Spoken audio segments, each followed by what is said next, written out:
There we go. All right. Audio should be on now. Hello and welcome everybody to our PM Square Happy Holidays Analytics AMA live stream. I am your host, Ryan Dolley, Director of Technology at PM Square, and I'm really looking forward to this. This is something we were thinking about doing for a long time. Should we do an AMA? Should we not do an AMA? Are people going to be interested in that? And we decided this was the perfect time to do it, end of the year, kind of do a little celebratory wrap up to what has been a interesting 2020. Interesting is how I would put it. So with that said, let's go ahead and get started. Let's see who we have in the chat. So Jerry, hello, good to see you again. Patrick, Joel, Jordan, Landon from Denver, Paul, of course, with a happy Hanukkah from Israel. Very nice to see everybody here. So we'll give it a few minutes for people to show up.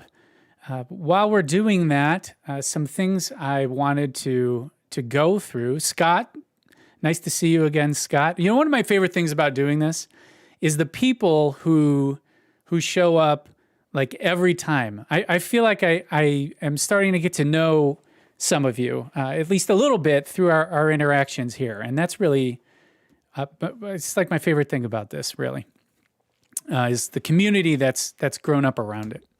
And so that's really what we wanted to celebrate here at the end of the year, is that. So a few things to discuss while people file in. The first one is going to be in PM Square news. There is something I wanted to talk to you guys about a little bit, and that is a new offering we have here at PM Square. So let me pull up our website and show you.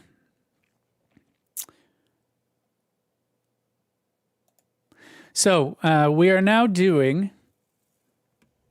let me see, this button. Yep, there we go. So we're now doing what we call managed analytics services. So this is something that's been in the works for a long time. And I don't want to bore you guys with the sales pitch, but I did want to make everybody aware that this is something that we offer now. What it really is kind of a premium managed services for Cognos or Power BI. Right now, we might expand into other BI tools in the future, but right now it's for Cognos, Power BI, and planning analytics predominantly, and then we can roll in other IBM solutions like Cloud Pak for Data, Data Stage, that sort of stuff into it. But what it's really about is giving you kind of a premium managed services offering that's geared at two things. One is making your administration life easier. So a lot of our customers, I've noticed in the last year and a half, don't want to be in the admin game anymore. They're like, we spent all this time tuning Cognos, testing reports. We're sick of it. Can you do it for us? And we heard that enough that we wanted to put together an actual program by which the answer is yes, we can do that for you, and here's how. And that's part of where this managed analytics services comes into play. The second part of it is we have a partnership with, I shouldn't say it a partnership. I mean, we actually have offices in, let me think, where are all the PM Square offices? So Germany, Chicago, the Australia, Singapore, Sri Lanka, and India. And so we're able to bundle the kind of, we're able to bundle the administrative work that we can provide with some very high quality and economical development work that's overseen by the PM Square team in North America, but is delivered in conjunction with the PM Square teams in Sri Lanka and India. And so that allows us to kind of put together a holistic package of Cognos administration, management, and kind of report data modeling, ETL development all in one. So that's something that we wanted to make everybody aware of. We really just launched in a full-fledged way in the last couple of months, and our clients who are doing this right now really love it. And I am curious, because I know we have a lot of people who show up to these streams who are other consultants. Maybe you're an independent consultant. Maybe you work for another consulting firm that does Cognos work.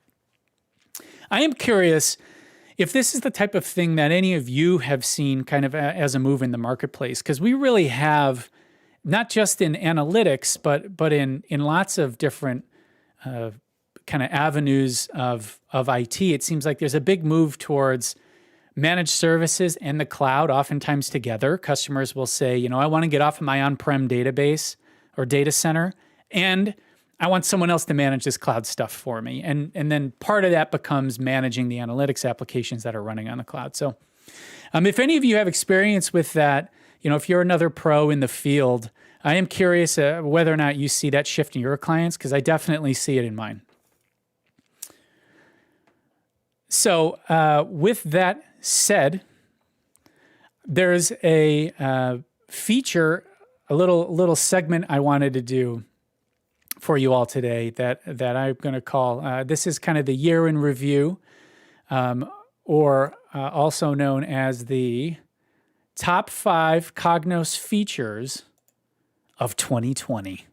That's right. So I went back and I took a look at everything that showed up in Cognos in the year 2020 across the 3 releases that we got. And I really, when I say 3, I kind of fudged it a little bit in that I took I looked at the last release of 2019. So there was a December release, 11.1.5 came out in 2019. And so I said, okay, 2020 has been a tough year. It deserves a break. So let's include that release because it came out near the holidays. Probably nobody installed it until 2020. So we'll count that as a Cognos release of 2020. So that gives us 11.1.5, 11.1.6, and 11.1.7. I went back and I looked at what actually came out this year to come up with the top 5 Cognos features of 2020. And I want to unveil them for you today. And we can talk about each one as it comes. I'm curious your experience with them and, have you deployed these features or not? I'll give my opinion of them. Of course, this is just my take on it. You may have a different top 5 features that came out this year. And if so, I'd love to know what those are. So with that said, drum roll, please. Number 5, the top 5 Cognos features of 2020. Schematics. So schematics came in the 11.1.5 release. And this is a feature that allows you to take an image, any image really, an SVG file, and by doing some notation on it, Cognos can interpret the image and plot, use it as a visualization in dashboards or reporting. The classic use case of this, the one that you see a lot, is either a stadium or an airplane. So you have a seating chart of a 707, and you want to look at the average price per seat. Well, Cognos can do that now. You take your seating chart, you do a little bit of dev work to it, you upload it to the Cognos server, and now Cognos can, say, do a heat map of the seating chart showing you the average price per seat visually rather than, on an actual map of the airplane, rather than, making a bar chart or something like that. Now, this is something that I wouldn't say a ton of my customers are using, but the ones who are, it's especially the ones who have physical assets, people who have plants, manufacturing facilities, some of my utility customers, anybody who's really kind of where their business involves a lot of square footage in the real world. This has been a really welcome feature, and they've gotten a lot of use out of it. All right. Number 4, the top 5 Cognos features of 2020. Dashboard templates. This came in 11.1.7, and let me tell you, this is one that I absolutely love. One of the big questions I get, whether it's from people who are considering purchasing Cognos or people who have been using it for a long time but haven't, are struggling with rolling out dashboards or that sort of thing, is, well, can I give my customers something that was can I give my customers something like a starting point in dashboards rather than just a blank canvas? One of the things about dashboards, the dashboarding tool in Cognos, is the design decisions they made it so that there are no, like, all the menus and everything are kind of hidden. So when you pop open dashboards for the first time, and you're a totally naive user, you've never looked at it before, you know nothing about it. You pop open dashboards for the first time. Oftentimes the reaction is, what can I do with this thing? I don't see any menus.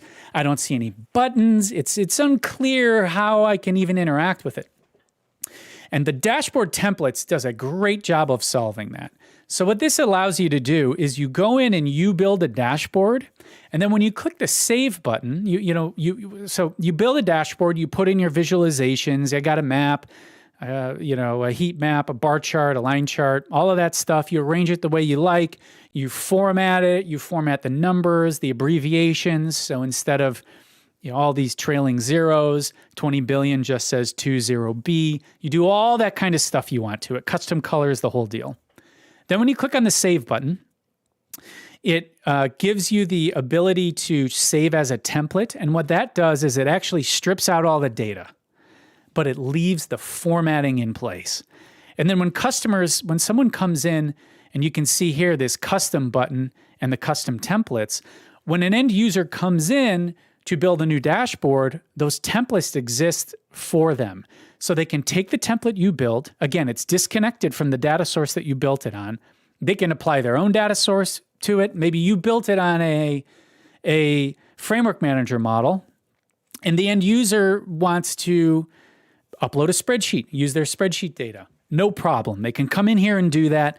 They have a starting point that looks good, is formatted properly. Everything is there and easy to interact with, and it's very clear to them how they can go about fleshing it out, adding data to the dashboard. So I think this is a hugely helpful feature, especially if you're trying to give your end users a good starting point for doing dashboards. If you've struggled to roll them out, part of that is because someone signs into it for the first time, says, I want to do a new dashboard.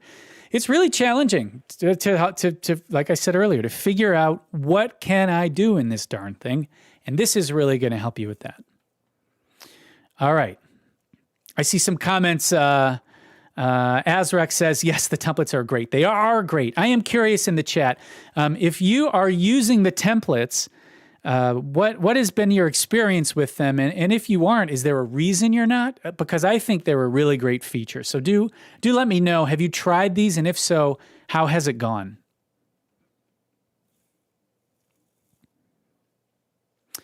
All right. The top number 3 and the top 5 Cognos features of 2020. Drum roll, please. Expand and collapse. So this isn't really one feature per se. It's not one thing that came into the suite. And I apologize, this is a really pixelated picture. I did not realize that when I made this slide deck. It was a much smaller screen, and now that it's blown up, it's kind of pixelated. But this is not a single thing that came in a single release.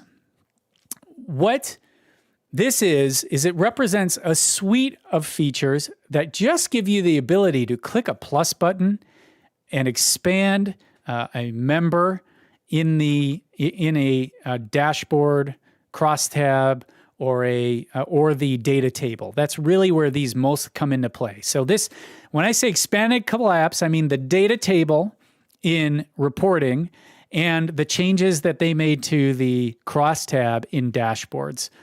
Why is this the number 3 feature?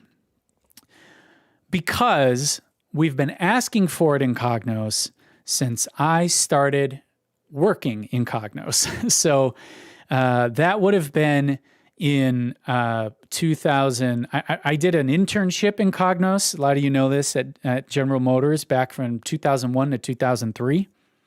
And back then it was something people wanted. And it kind of came into play a little bit, in Power Play, of course, you could do some great expand and collapse type stuff, but the rest of the user interface, we've been asking for it forever.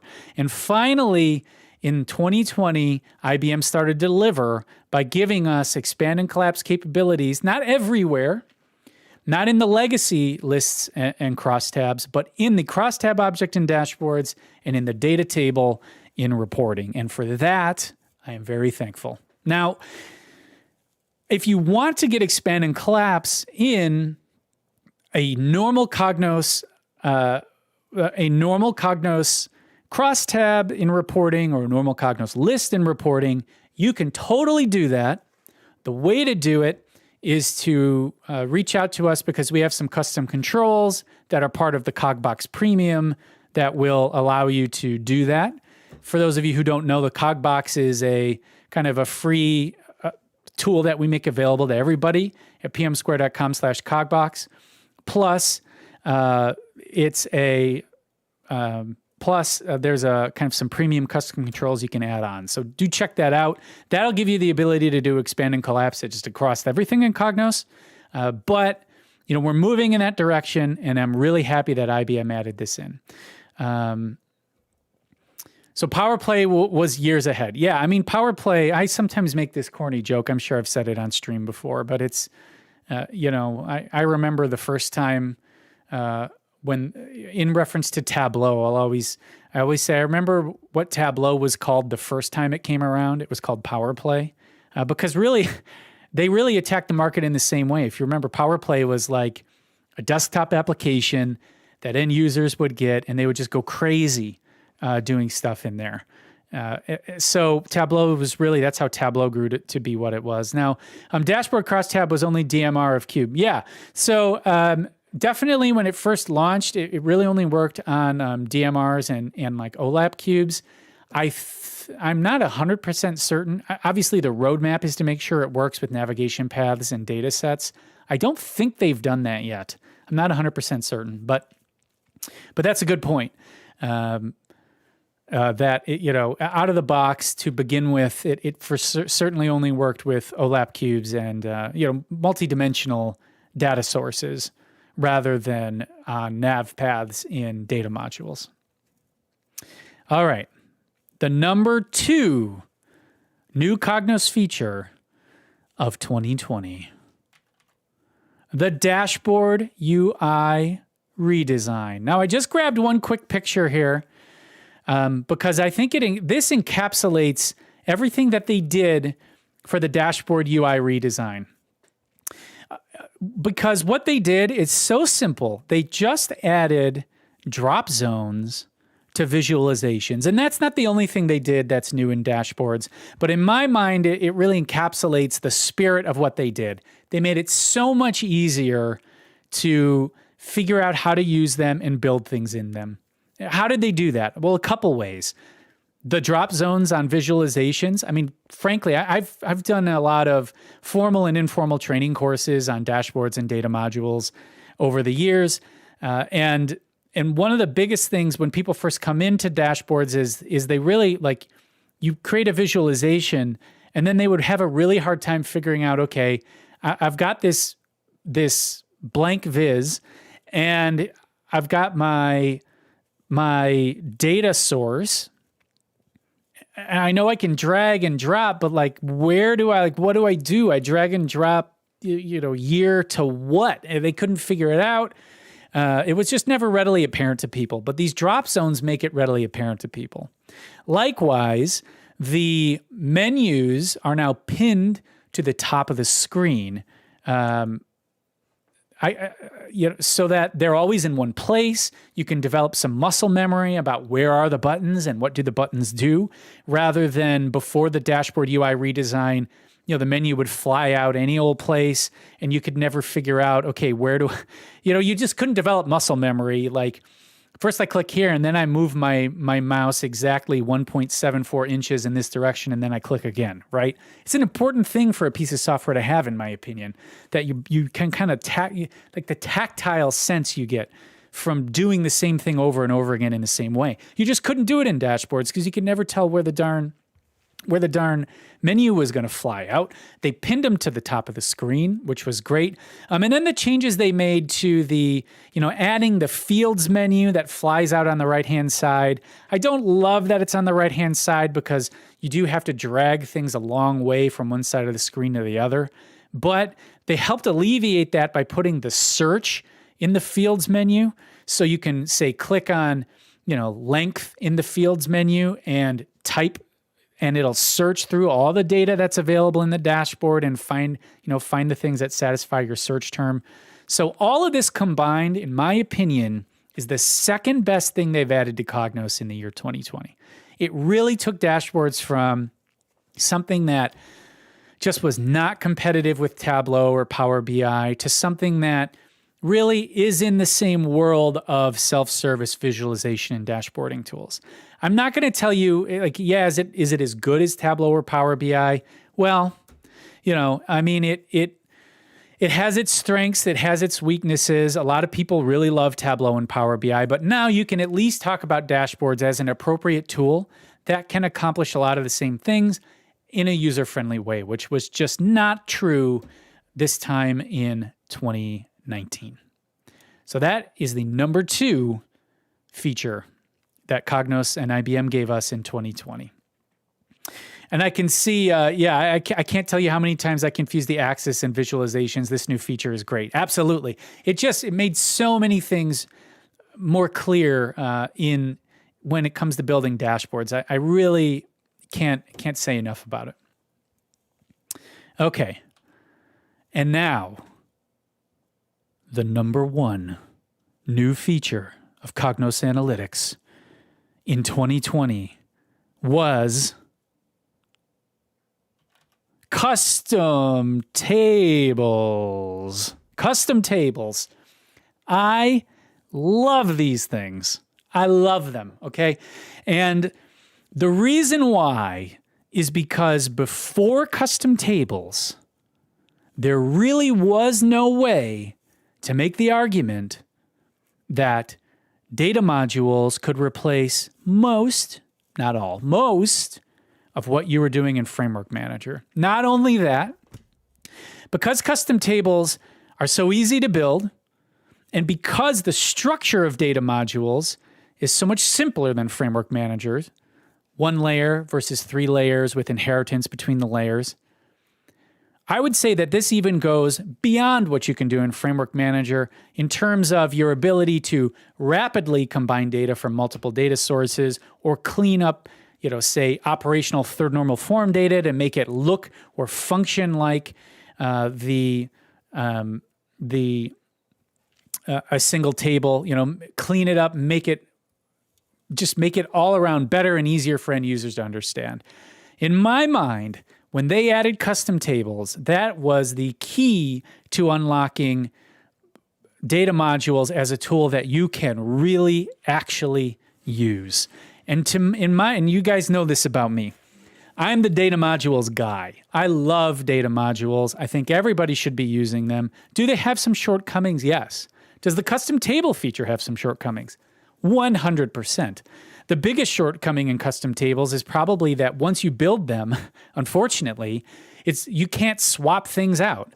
So if I wanted to say swap this product table out with something else, I can't do that today. In an upcoming release of the Cogbox, we will be giving you the ability to do that, to swap out things in custom tables. But even with that shortcoming, this feature was such a huge leap forward in data module functionality. It took it from something that you could only use in certain situations when everything was just right to something that you can use in most situations and that you can really rapidly iterate through getting data prepped and ready for dashboards. It just took, I can tell you personally, in our consulting practice at PM Square and the things I do with customers, this enabled a whole world of kind of agile BI and analytics delivery in Cognos that just wasn't there before. And so that is why I have chosen custom tables as the top new feature that was added to Cognos in 2020.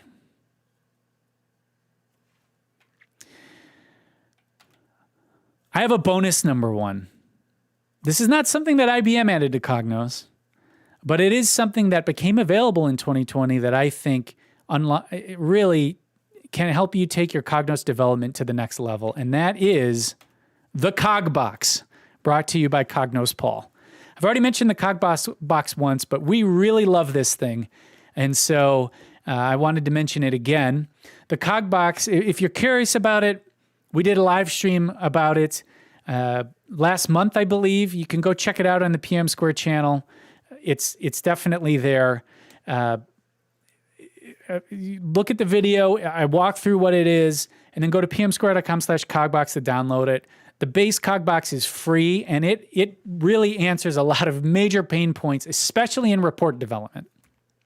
I know one thing is people really oftentimes, as someone who, say I do these live streams for every new release, and I'm usually focusing on, just like IBM focuses on dashboards and data modules and stories and all this other stuff, platform stuff. That's usually what I'm talking about, and people always want to know what's new in reporting, Honestly, the Cogbox is the newest thing, like added more features to reporting in 2020 than IBM did. So go check it out if you haven't checked it out yet. Now, I know a lot of you who come to these streams regularly already have, but if you haven't, do check it out and let us know what you think of it.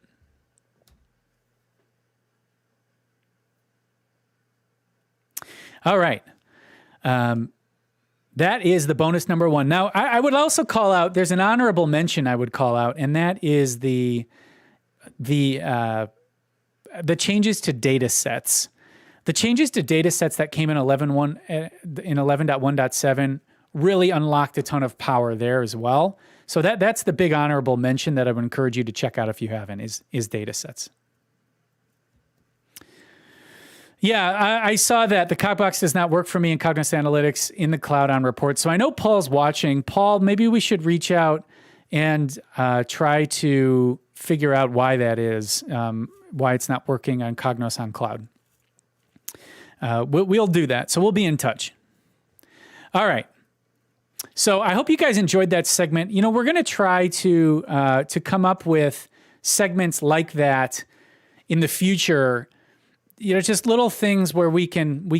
I mean, because I had a good time doing that. I'm going to be honest. And so, you know, little segments that we can add to these live streams to kind of keep things fresh and everything like that. So now we'll get on with the analytics AMA. So what is an AMA for those of you who don't know? This is normally done on Reddit. Is kind of where this comes from, and it's an Ask Me Anything. So we collected some questions ahead of time in case you guys were bashful and weren't asking questions in the chat. But we collected questions ahead of time, some of which I can answer, some of which I will answer, and then also questions in the chat. And when we say Ask Me Anything, it really means anything, right? So technical questions about Cognos. Now, of course, it might be challenging for me to answer every technical, especially I know we have a very technical audience. It might be challenging for me to answer every technical question that you guys have, but I'll do my best. Business process questions, philosophical questions. What's the best way to do self-service? How do I roll out feature X, Y, or Z? What do you think is going to come in Cognos in 2021? Career stuff. I'm happy to answer anything, any question you guys have, whether it's technical or business-oriented, career-oriented, about life, beard grooming tips, any of it. It's all fair game. So start getting your questions in now. I might have a little bit of a delay on my chat here. So what I'm going to do is I'm actually going to pull open the PM Square YouTube channel to make sure that that I'm not too far behind in my Streamlabs chat. So give me 1 second to do that. Okay. All right, so questions that are coming in. Jerry asks, I don't see Power BI listed under supported tools on your website highlighting managed analytics services. Can it be added? Yes. That was not a planted question. I will tell you, that's it's almost like I fed Jerry that question. Like, hey, Jerry, ask me. But that's a real question that Jerry really asked. So if you look under Power BI technology, under the Power BI section on our website, you'll see specifically PM Square Special Offerings and Services, Managed Analytics Services. So that is one of the things that we absolutely offer. And one of the values of the Managed Analytics Services that a lot of our customers are very interested in is how do we manage multiple tools at once? And so we have a methodology for doing that at PM Square, and we can onboard both Power BI and Cognos at the same time to one Managed Analytics Services contract that covers them both and allows us to do some really cool things to help you make sure that that both are meeting your goals for them, performing well, and that your software spend is rationalized between the two. This is a big topic right now. I will tell you at this point, pretty much all of my customers who have, even customers who've had a really good experience with Cognos also are starting to deploy Power BI. And so it's a hot topic. I'm glad you asked, Jerry. And yes, we can absolutely help you with that. All right. Next question. Let's see. I'm using Siren.io for cybersecurity related issues. Siren.io uses a lightweight Cognos background. Will Cognos also bring a cybersecurity visualization tool? I gotta be honest. I don't know anything about Siren.io. Let's take a quick gander at it. Siren.io. And you say it uses a Cognos backbone. Yeah, so I don't know anything about that. I'll have to take that question to IBM and just ask them, hey, what do you guys think of this? Because I haven't, I don't know what their intentions are for any sort of cybersecurity related visualization. But that's a good point, or a good question. So I'll take it to IBM and we'll find out. I see. This is one of my other favorite things about these live streams is when people start having conversations that don't involve me, because I don't know. It's like it feels good to like bring people together, at least provide a place for everybody to talk about our industry and that sort of stuff. Very cool. Okay. All right.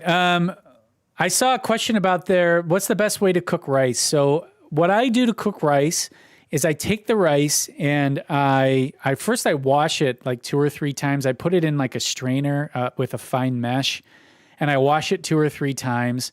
And then what I do is I shake it out really good. I have a rice cooker. I put it in the rice cooker, and then I add just a tiny, tiny, tiny bit of olive oil that I stir up in order to help the rice not stick together. This is particularly when I'm making basmati rice.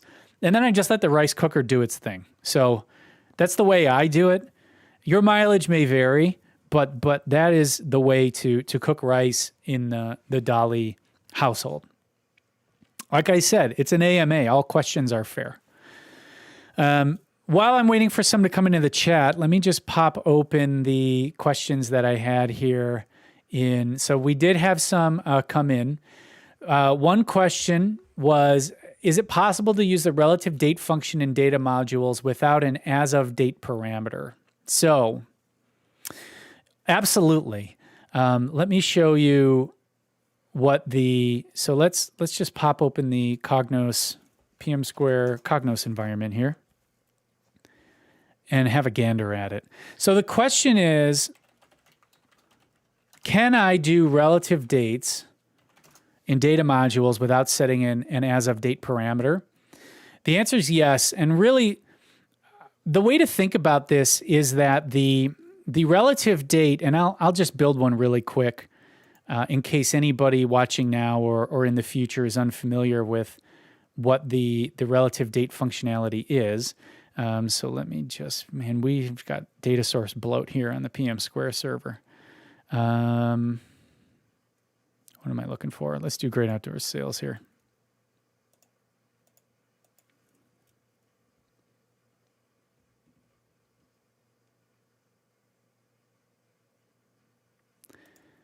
Okay.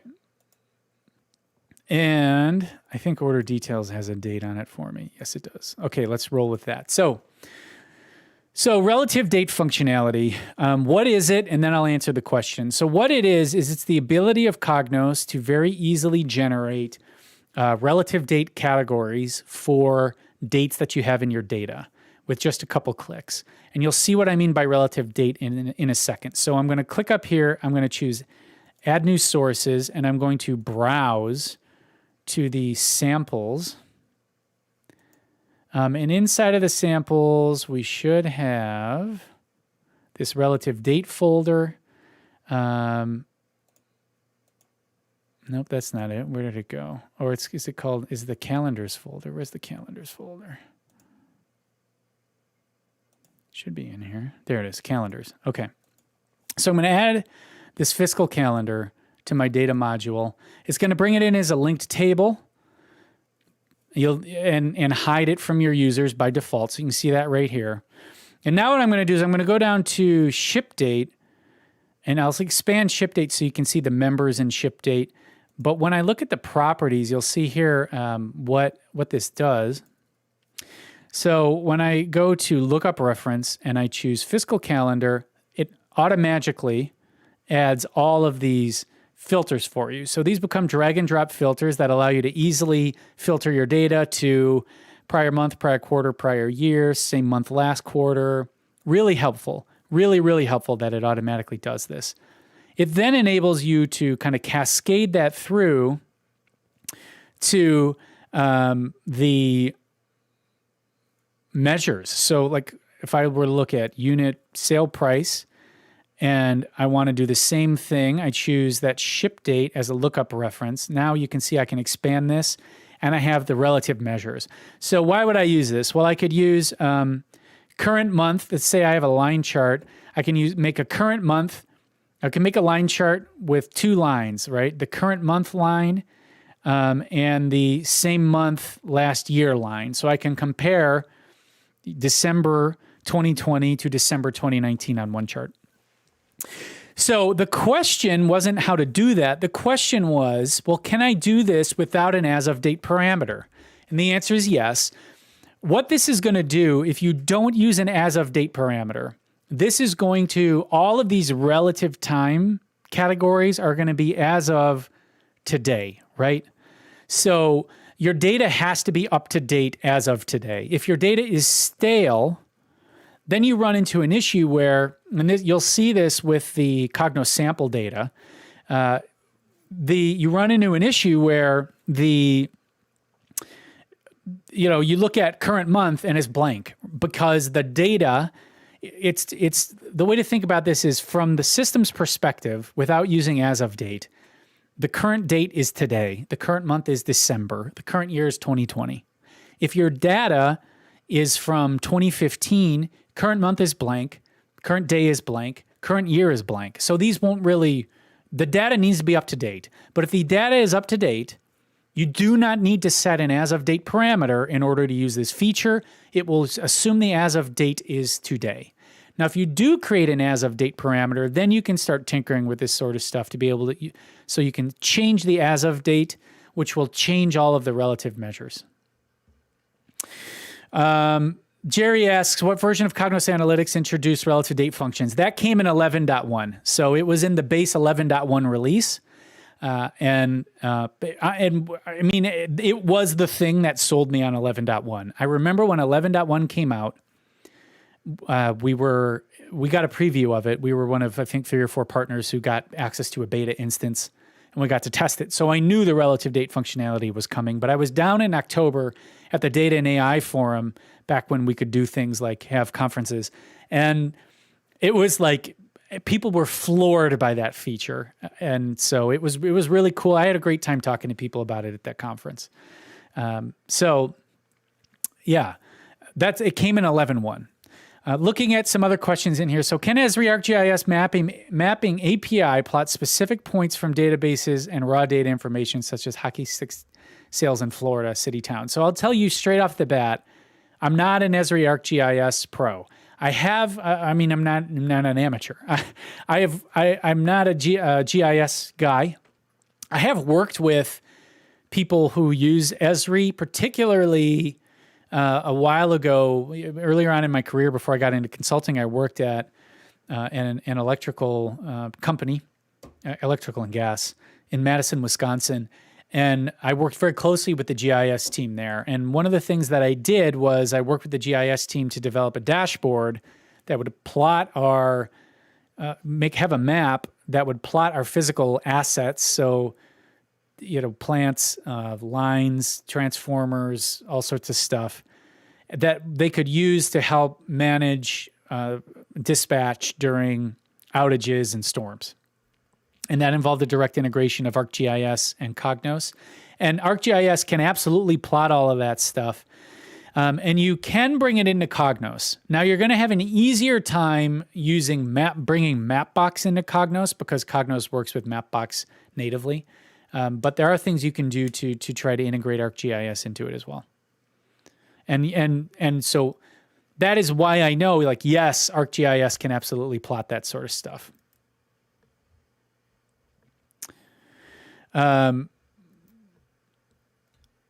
Next question. Can you use relative date functionality with FM packages? Also seems like relative date is used for calculations. Can it be used for attributes on the dates themselves? Yes. So Landon, you can sort of use it for an FM package. Let me import an FM package and see if I can kind of show you how to do this. So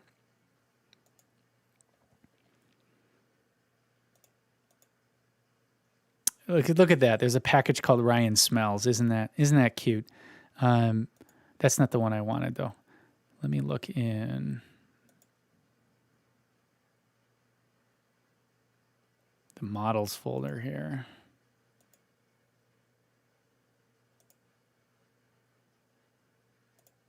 Okay. Excuse me. So one thing you'll notice when this pulls in, if I look at the package, I can actually, I can see all the tables in the package. I can see the data items in the package. And if I look at date, I can't do relative dates at all, right?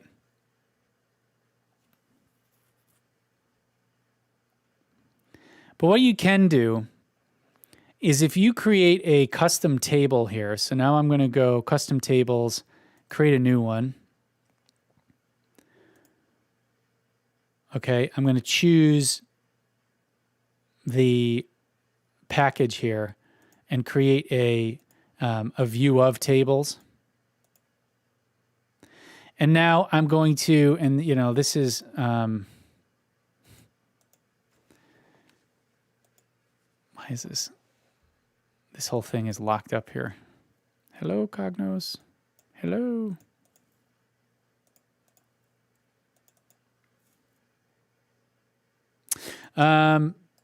Let's reload this tab. Unfortunately, I'm going to lose that data module, but what I'm trying to do here is I'm trying to add, you can basically make a view table. I wonder if let's cancel out of that. What you can do is you can make a view table that is just the table from your package. So try doing this again and see if it might be locking up because there's so much stuff in this package. I bet that's it.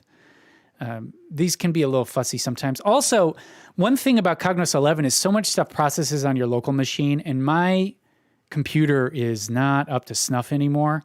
I'm waiting until I can actually get a hold of some of these new AMD chips that have dropped. I'm not willing to pay they're sold out everywhere, and I'm not willing to pay the aftermarket prices. But once I can, then, it's going to be a little easier in here because this is actually, a lot of this is processing on your local machine. And my computer is from, my processor is from 2015, and it's just a little long in the tooth. Yeah, Paul says your CPU is maxed out. It is absolutely because my CPU is maxed out, Paul. So I'll just describe it. You make a view of table. So what that does is it pulls the table from your framework manager model and makes it into a data modules table. And then you can do all the data module features to it. That is kind of the shortcut to doing that. I apologize here that this thing is locking up when I try to show it. But that's the way to do it. I asked about relative dates because a client currently on 11.013 is thinking about jumping to Click because they don't want to manually create a year-to-date view of their finance data in Cognos. Yeah, well, if they go to Cognos 11, creating a year-to-date view of their finance data will take 18 seconds. So I would encourage them, rather than go through the gargantuan effort of migrating to Click, to just upgrade to 11.1 and spend those 18 seconds creating the relative date. Okay, tried 2 relative dates already. I make it work with one. Only works in Report Studio and not Dashboard. With one relative date on the day level, one on the month, you can change the as of date presentation, but want both for separate sources. I have not tried that. That's the type of thing we should probably have a conversation about that and see if we can make it work. There's another question on here. Can I use the relative date functionality to do things on like attributes? And the answer is yes, you can. You can absolutely do that. And it is very cool. I have an example of it. Let's take a note here. Maybe our next live stream, we can show that. I worked with IBM for them to teach me exactly how to do it. And I got permission from them to share how to use the relative date functionality to do something like, create, it's hard to even describe how you might want to use this. But you can imagine, you might want to have, say, I don't know, product numbers and months, right? Where you could expand product number and see like filters for each month, wherein it would filter to only the products that were sold during that month or something like that. There's absolutely a way to do that. And I will teach you guys how, but I won't do it now because it's complicated and I got to brush up on it. I haven't looked at it in a while. Azric asks, what smells better, fresh baked bread or fresh ground coffee? Boy, that's hard because those are really both good smells, but I'm going to go with fresh baked bread. I like better. I love bread so much. I really do. Scrolling through here. Okay, so I see I'm going to switch over to some of the questions that were asked ahead of time.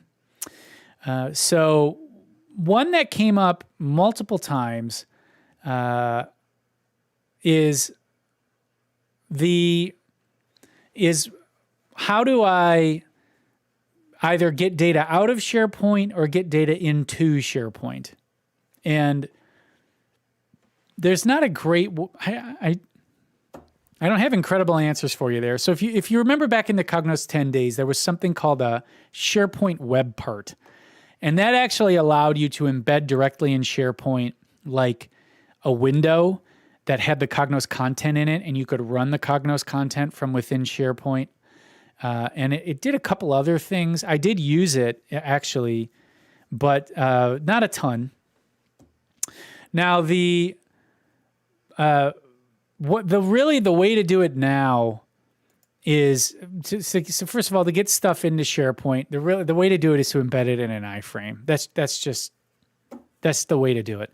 If you have a dashboard, you can see, like, if I make a new dashboard here, and let me just grab a whatever data source. I don't know if you guys can hear that. My house was built in 1880, and I have a boiler from like the 30s or something like that, and it's running right now. And when it runs, my office is in the basement. When it runs, the water starts going over my head. So I don't know if you guys can hear that, but if you can, I apologize if it's distracting. But let me just go ahead and add the any old data source here. They need to put a search window in here, by the way. Please, IBM.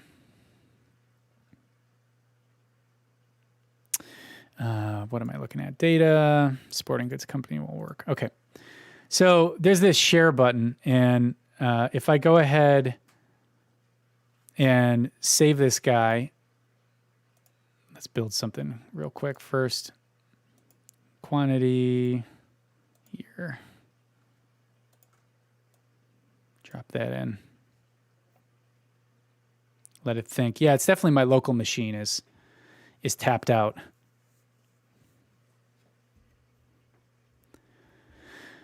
All right, so let's go ahead and save this. I'm going to answer this question about AMD in a second because that's a hot topic. Let me go ahead and save this in my folders. And new dashboard too is a fabulous name for a dashboard. So you'll see here that you have this share button, and one of the share options is link. So this embed code, like if you wanted to embed a dashboard in Cognos, I would use this embed code. And there are things you can do to it to do things like, take away different elements. But that's the easiest way to get stuff into into SharePoint.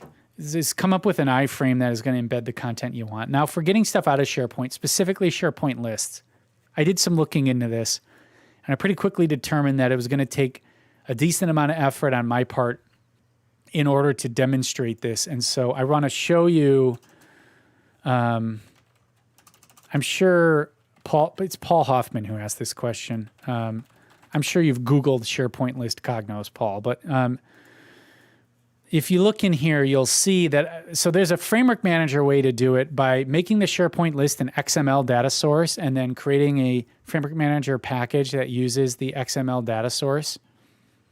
Now, I haven't tried this, and it looks like something, honestly, that I don't want to try this. So if you really need it, you can check this out.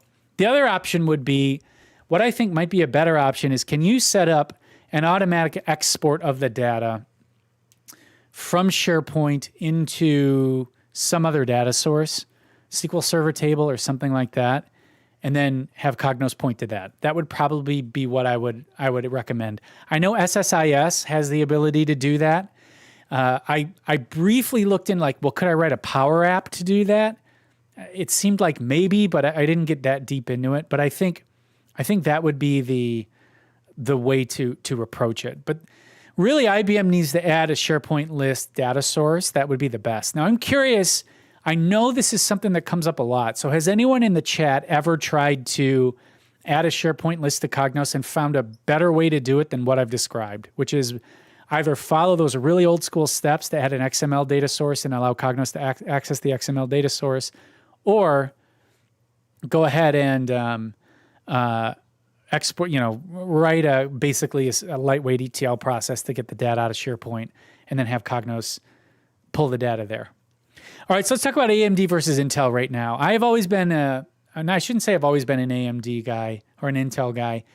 The first computer I built back in 2004 had, I think, an AMD chip in it. But since then, I've been all Intel. Now, these new AMD chips, the 5000 Ryzen 5000 series, you got to have it. It just seems like it crushes Intel in core counts, and in single-threaded performance, it seems like in single-threaded performance, it also at least matches Intel, if not beats it a little bit. So 100%, I'm an AMD guy. I currently have an Intel chip. It's an i5-6600K that I've overclocked the heck out of. I do need to upgrade, and I am bound and determined to get the 5950X. So I want it. I'm gonna get it, but it's incredibly expensive. You can't get them new. It's impossible. They're sold out everywhere. And then if you look on eBay, these things retail for $800 in the United States. You look on eBay, on average, they're going for like $1,350. I'm just not willing to do that. So, I'm checking every day, trying to get them. But that answers your question, AMD versus Intel. I mean, right now, AMD clearly has the upper hand. So is SharePoint also a RESTful source? If so, the new REST API connector can be used. That's a great point, actually, and I can't believe that didn't even occur to me. I don't know if SharePoint is a RESTful Source or not. SharePoint list REST API.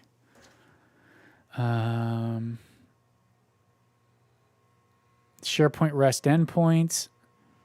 Yeah, this is worth looking into. That might be your best option. Connect to a CSV table on the internet. This is not a REST API, but a downloadable file. Although the REST API, through the REST API, it does not work. That would be the first thing I would check, would be the REST API. So if you're saying through the REST API, it doesn't work, yeah.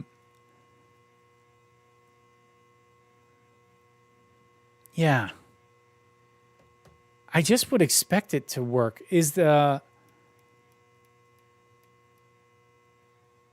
That's a great question. I don't know. I would have to play around with that a little bit. I mean, obviously you can download the CSV and upload it, but you don't want to do that. You might be able to, yeah, I won't say anything about that. There may be some better solutions for you in the future that can make it easier to get CSVs or Excel files into Cognos. But we'll have to see. But why don't we, we're going to set up a conversation with Paul about getting Cogbox working in your cloud environment. Why don't we talk about this at the same time? So make sure, Paul, when you set up that meeting, make sure that I'm included on that. Yeah, so integrating Cognos with Maximo. So there's a couple things. There's like what is supported with Maximo, which is, as you noted, 11.0.13 fixed pack 3. But if you export, I mean, here's the reality. Those framework manager packages that come with Maximo, if you put them in a version of Cognos that is like, let's say 11.1.7, it's not like they're not going to run, you know? They're going to run.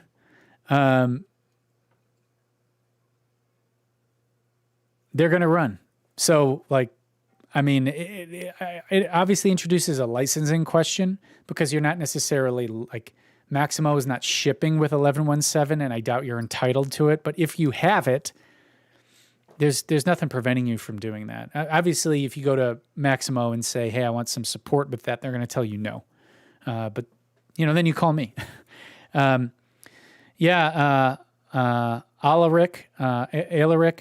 using Jupyter notebooks. That's the obvious answer. I can't believe I didn't think of that either. Yeah, Jupyter.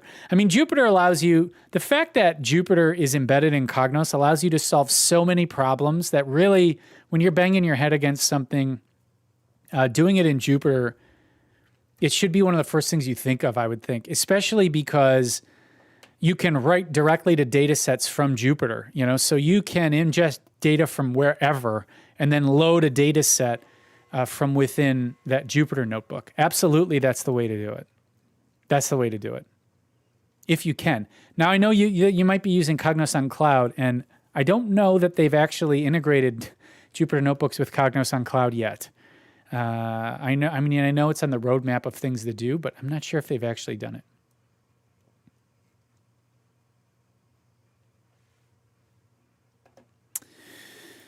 Okay.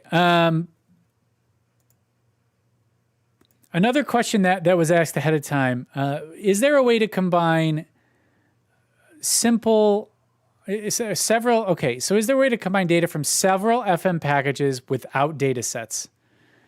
So you can add packages to a data module but not join them, and you can add multiple packages to a report but not join them through the queries either. I do think that you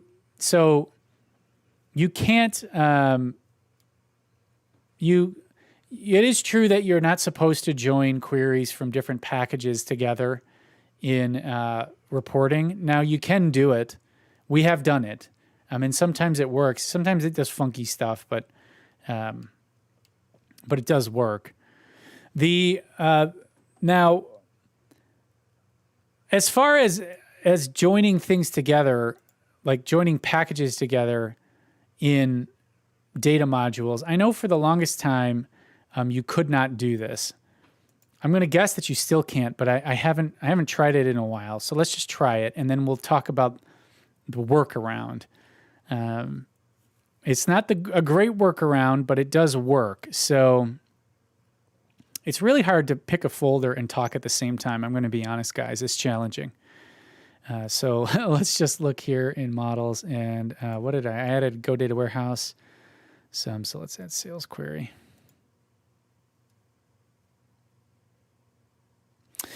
So, one thing, like I can go in here and if I look at these, say, inventory, and I look over here, you'll notice if I choose add relationships, is it going to let me, yep, I've got inventory there, but it won't let me join to a second package, okay?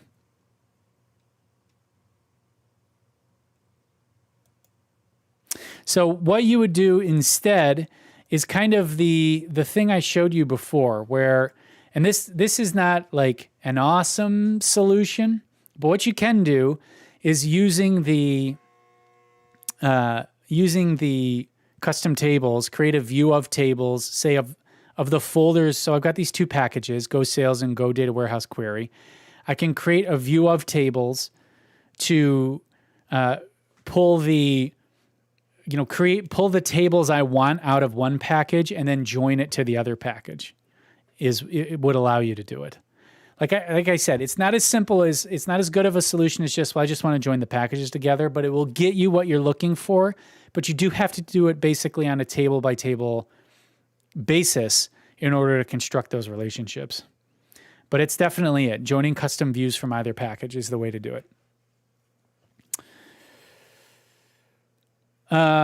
Let's see. Does Windows Server work with containers yet? This is a hot topic. So, does Windows Server work with containers yet? Like, does the Cognos... So you can containerize. There are actually instructions on how to do it, how to containerize the application server in Cognos. You can find them on the support website. I wouldn't necessarily do it for production. It's more of a curiosity or something you can do, because it's interesting. Now, when it comes to containers, there is currently, you can run Cognos on containers on the IBM Cloud Pak for Data platform. That's one option you have. There is going to be, in the future, more containerized options for Cognos. I would expect Red Hat OpenShift, so like it'll run on OpenShift, containerized, and then maybe we'll get kind of just an open container that you can run on EMR or whatever platform you want. I don't know if that's going to happen or not. I'm pushing IBM for it. You should push IBM for it too. But because IBM owns, because IBM owns Red Hat, obviously they're going to prefer Red Hat as the deployment model for Cognos on containers. So that's where things stand with that. All right, guys. So we've been going for an hour and 5 minutes. I've been having a great time. We are going to start thinking about wrapping things up here. So if you got any last questions, get them into the chat now, and we'll field them. Otherwise, we're going to call it a wrap. So, it's a speak now or forever hold your peace type of thing. But I do want to say, really what a fulfilling year it's been doing these live streams with all of you tuning in. It really has become, to me, one of the high points of really my job is doing these live streams. I really look forward to it, and it's been something that has helped immensely in what has been a trying year for me, just like everybody else. The challenges of the pandemic and all of that, feeling cooped up.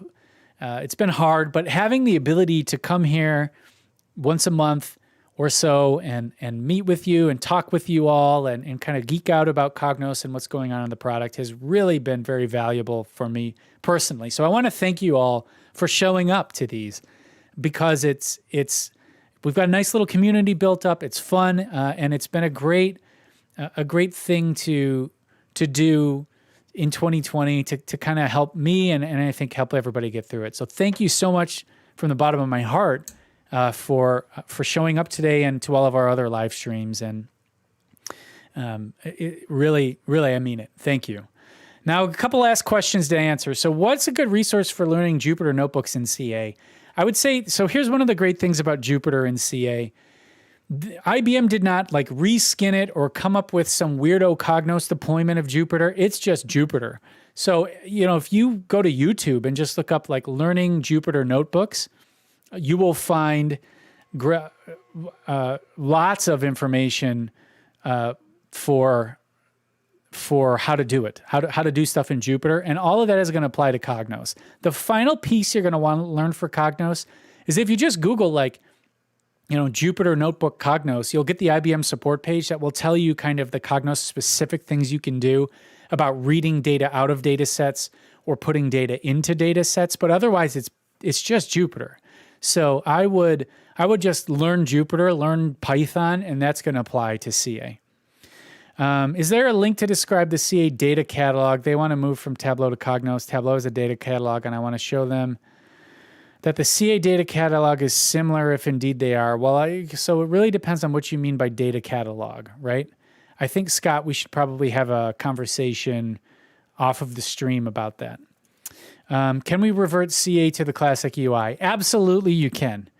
I'm not going to, if you Google it, what would you Google? You can find instructions on the IBM support page to do that. Now, what I'm going to tell you is don't do it. Don't do it. Just don't do it. Rip off the Band-Aid, right? Think about everything, just think about the strength of your end users and everything they've been through in 2020. They can handle the new UI. Don't use the classic UI. I have heard reports from my customers that there are certain things that don't work in the classic UI, like that used to work, that don't work now. Like Cognos 11 features, for example, the interactive viewer doesn't work in it. There have been some kind of bugs creeping into it in the classic UI that make it a little less stable, and IBM is very reticent to support it. But if you go, what do they call that? Legacy portal. So if you go Cognos 11 Legacy portal, you can see I've even clicked on this link before, but this describes how to do it right here. I'll paste this into the chat. So you can see here, Scott, how to do it. But my advice is not to do it. If you absolutely have to do it, okay, do it. But my advice is not to do it. All right. With that said, we're going to wrap things up for today. So again, I want to thank you all for coming. Really does mean a lot to me how many of you show up for these and how regularly. I'm really looking forward to when the pandemic is over. I'm going to try to see what we can do about taking this show on the road a little bit, about trying to get Cognos user groups set up in Europe and Asia, and see if I can get to them to kind of do the PM Square live stream thing, but in person. I would really love to do that. And so hopefully that can happen and I can meet some of you in person. But until then, it's great seeing you here.